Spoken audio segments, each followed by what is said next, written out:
Á þessari törn sem við erum að æfa núna þá erum við með 31 strák, 32 leikmenn.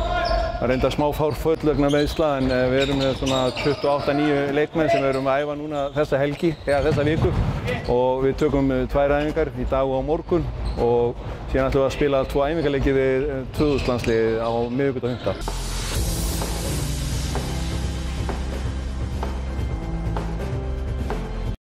COVID hefur breytt gríðarlega miklu hjá okkur á þessu ári. Við ætluðum náttúrulega að vera, við spilum síðustu áramót á Sparkassen Cup í Þýskalandi.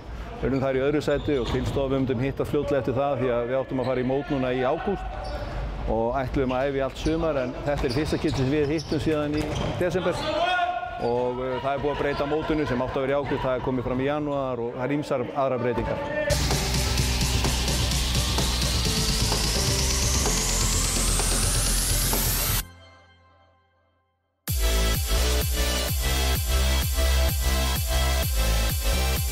Eftir þessa törn sem það er núna þá er hugmyndin að hittast aftur í október þar sem við tökum eina helgi, síðan aftur í nóvember og þá verður valinn svona hópur sem að mun fara til Þýskaland sem heitir Jól og nýár.